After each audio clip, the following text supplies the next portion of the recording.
Hi, everyone. This is me again, and welcome to episode 8 of this ongoing series where we break down real product concepts in a simple and practical way. In the last video, we talked about the entire product discovery techniques and process, how to figure out and what to build. But now comes the real challenge. How do you know if what you built actually works?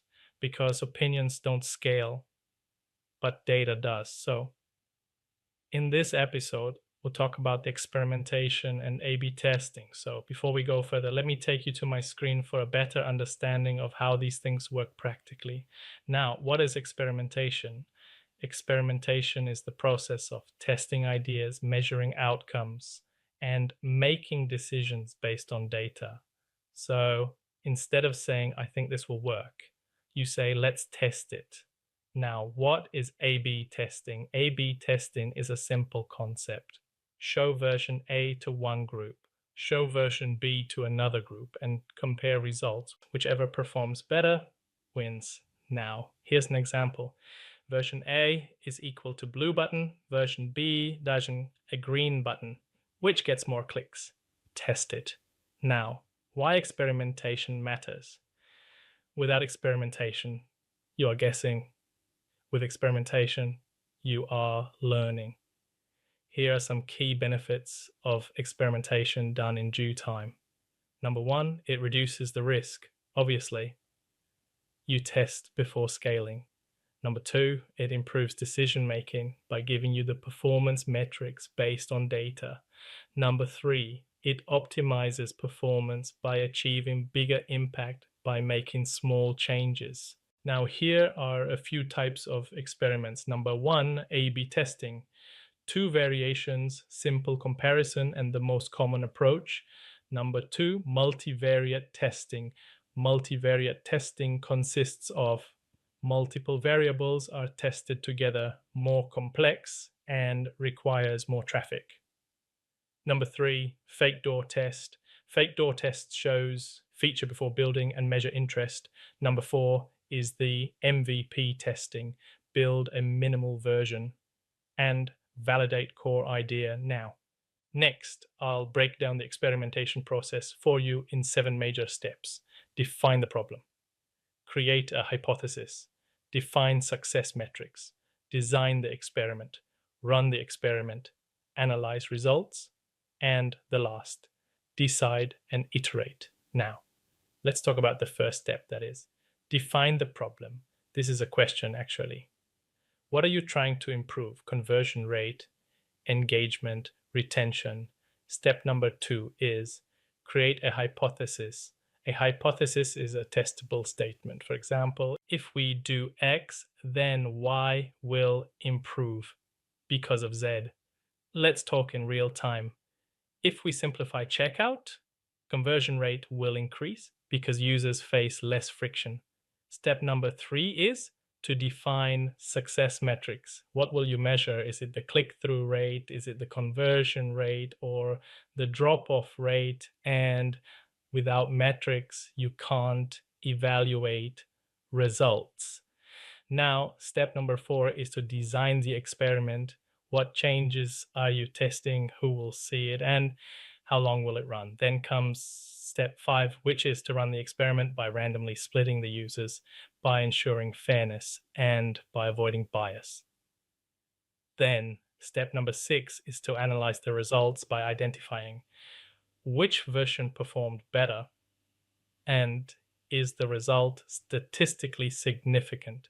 Now comes the 7th and the final step. Decide and iterate by rolling out the winning version or test again. Now, I want to talk about some important metrics to track, which will allow continuous improvements to the experimentation and the entire process. Number 1, the conversion rate by checking the percentage of users completing an action.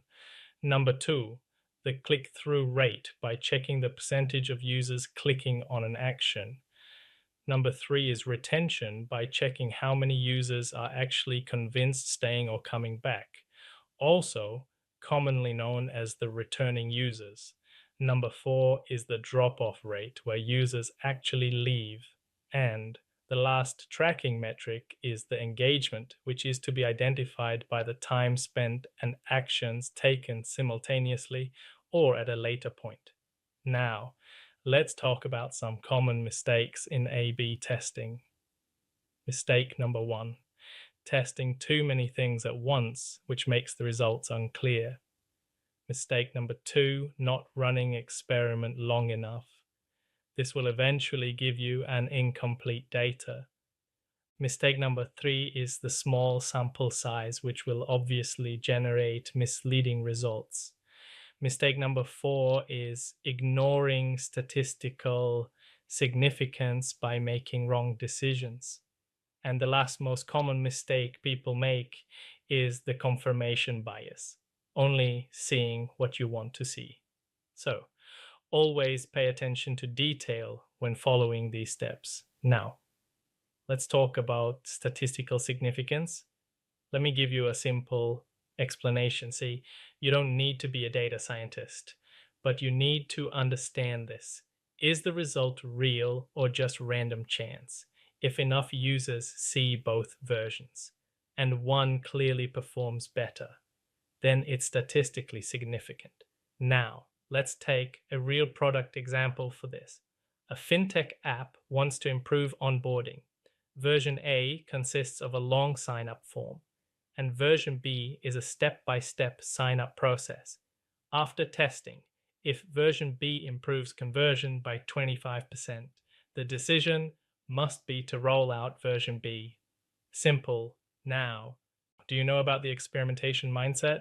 I'll explain it in an easy way. See, great product teams think differently, but how? They don't say, we are right. They say, let's test it. They embrace uncertainty, learning, and iteration. Here is a key point attached to it. Experimentation is not one time. Top companies run hundreds of experiments, daily, weekly, monthly, and yearly, just because they know.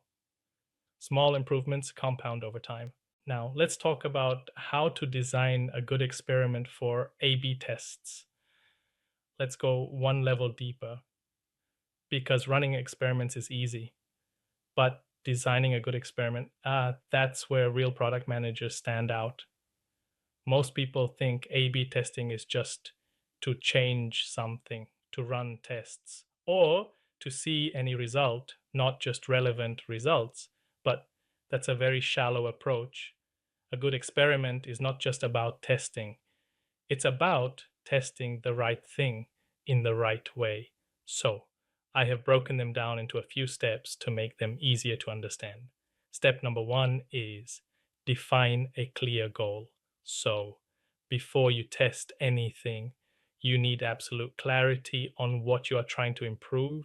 Not let's improve UX, not let's make it better. Be specific on increasing the sign up conversion, reducing the checkout drop offs, and improving the feature adoption, because unclear goals lead to useless experiments. Step number 2 is to form a strong hypothesis. This is where most people fail. A weak hypothesis sounds like, let's try a new design and see what happens. A strong hypothesis sounds like, if we reduce the number of fields in sign up, conversion will increase because users face less friction. So, a strong hypothesis always has a change. This means what you're doing, an outcome. This means what will be improved, and reason. This means why it should work. Now comes step number 3, which is to identify primary versus secondary metrics. And this is critical. Here, every experiment should have primary metrics. And this is the main goal that includes the conversion rate and sign-up completion. Now, the number 2 is the secondary metrics. There are also considered as the side effects and includes the time spent, the drop-offs, and the error rates, because sometimes you improve one thing but break something else. Step number 4 is called the control variables. A common mistake here is changing too many things at once. For example, if you change design, copy, and flow all together, you won't know what caused the result. So, one experiment is equal to one major change, and this keeps results clean and reliable. Step number 5 is to run for the right duration now. This is another mistake, ending experiments too early. Sometimes results look good on day one, but change later. So, good experiments run for enough time, cover different user behaviors, and avoid early conclusions. Step number 6 on this is user segmentation. Not all users behave the same. Example, new users, returning users, and power users. This means an experiment may work for one group and fail for another. So always ask, who did this work for? Now, step 7, look beyond the numbers. Here's where senior thinking comes in. Data tells you what happened, but not always why. So, combine the quantitative data metrics and qualitative insights, that is, the user feedback.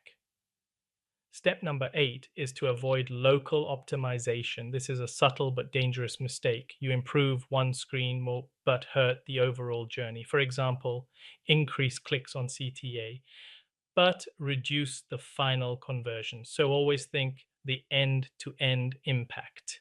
And lastly, step number 9, the document learnings. This is where most teams fail. They run experiments, but don't document learnings. Good teams track what was tested, what worked, what failed, and why, because over time, this becomes a knowledge base. Let's take a deeper example. The problem is low onboarding completion. Bad approach is equal to redesign everything. Good approach is equal to hypothesis, fewer steps or higher completion. Test, reduce from 5 steps to 3 steps. And the metric is equal to the completion rate. The result is equal to the completion improved by 18%. But the secondary insight is that users felt less confident due to missing information. All this clearly means experimentation is not just testing, it's structured learning. And the goal is not just to find what works, but to understand why it works. Now comes the question, who is involved? Here, product managers defines hypotheses. The engineering team implements changes, designers create variations, and the data team analyzes results. Now, when not to A/B test on low traffic products, high risk features, and when the critical system changes, sometimes judgment matters more than testing. Now, always remember these few things and take them as key takeaways. Experimentation is equal to data-driven decisions. A/B testing is equal to the comparison of versions. Hypothesis is the key here. Metrics define success. Avoid common mistakes. And always learn and iterate. So, now you understand how product teams test ideas, but how do teams actually plan and commit work inside a sprint? In the next video, we'll break down sprint planning and execution, where ideas turn into real delivery. Till then, take care, and I'll see you in the next video. And yes, please don't forget to like, share, and subscribe. This gives me motivation to do more. Bye.